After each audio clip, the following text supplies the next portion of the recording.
Sveiki, kviečiame žiūrėti svarbiausių savaitės krepšinio naujienų apžvalgą. Laidą pradėsime nuo nacionalinės krepšinio lygos, kur pusfinalio etapas prasidėjo iškart dviem staigmenomis. Pirmajame bače kovo 28-ąją susitikę Palangos Olimpo ir Jurbarko Kario krepšininkai padovanojo rezultatyvų taškų spektaklį, o jo pabaigoje stipresni buvo jurbarkiečiai. Povilo Valaičio auklėtiniai palaužė ir Gororau sezono nugalėtoją 194. Šeimininkų neišgelbėjo net ir tai, kad šiose rungtynėse Marius Runkauskas pakartojo asmeninį tritaškių rekordą nacionalinėje lygoje.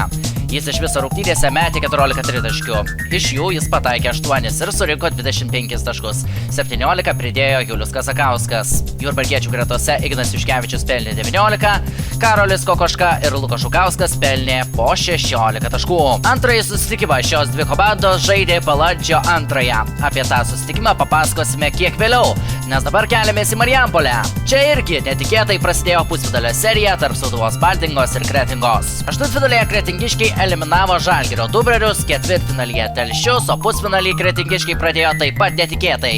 Jie panaikino dviženklį deficitą ir palaužė Sūduvą Baltingą rezultatu 67-64. Kretingiškiai pasiekė pergalę nepaisant to, kad jiems nepadėjo veteranas Mantas Ruikis, o jį sėkmingai pavadavo vienas geriausių šio sezono rungtynių sužaidęs Nojus Pabrėža. 19-mečio sąskaitoje 16 taškų 10 atkovotų kamuolių ir 25 naudingumo balai. Šeimininkų neišgelbėjo 13 taškų pelnęs Tautvydas Kliušinykas, o po 10 pridėjo Vytas Šulskis ir Paulius Belevičius. Nors iki rungtynių pabaigos likus 6 minutėms Marijampoliečiai dar pirmavo 62-54, tačiau vėliau svečiai spurtavo ir po Ernesto Bružio dvitaškio persvėrė rezultatą. Vėliau Bružas blokavo varžovo metimą, pataikė be baudas ir suteikė kretingiškiams 3 taškų pranašumą. Paskutiniai Marijampoliečių bandymai perkelti rungtynes į pratęsimą buvo nesėkmingi. Tuo metu antrosiose serijos rungtynėse vykusiose iškart po Velykų balandžio 2 Jurbarke Palangos komanda įsigelbėjo paskutinėme kėlinyje ir šventė pergalę 95-89. Taigi Olimpas išlygino pusfinalio seriją ir susigrąžino namų aikštės persvarą. Ketvirto kėlinio pradžioje Olimpas pradėjo klimpti puolime, o jurbarkiečiai tuo pasinaudojo ir įgijo dviženklį pranašumą. Tačiau baltos vėliavos tiekėlė svečiai atsakė savo spurtu ir įpusėjus paskutiniam kėliniui deficitas sumažėjo iki minimalaus skirtumo.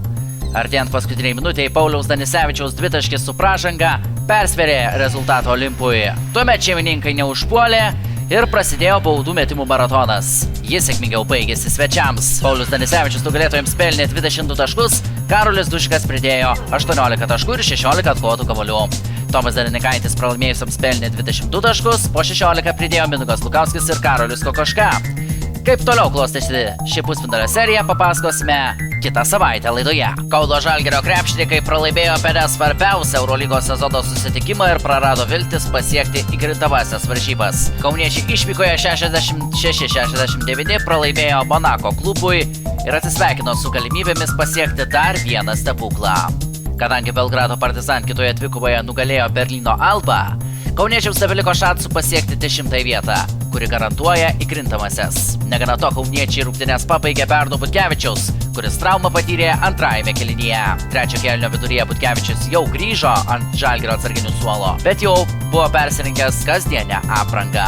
Kauniečių neišgelbėjo kaip ir įprasta rezultatyviausiai rungtyniavęs Keenanas Evansas, jis pelnė 17 taškų, Brady Menikas pridėjo 12, Kevarius Geisas 11. Maikas Džeimsas nugalėtojams pelnė 18 taškų, Donatas Motiejūnas pridėjo 14, Jeronas Blosengeimas 11. Kai Monako krepšininkai jau buvo per anksti patikėję pergalę, likus 2 minutėms Žalgiris sumažino skirtumą, tačiau 4 taškus iš eilės vėliau pelnė Donatas Motiejūnas. Tai ir tapo lemiamu rungtynių momentu. Kitą savaitę Žalgiris Eurolygos sezoną pabaigs namų rungtynėmis su Madrido Real. O šiandien krepšinio savaitė baigėsi. Dėkui, kad žiūrėjote.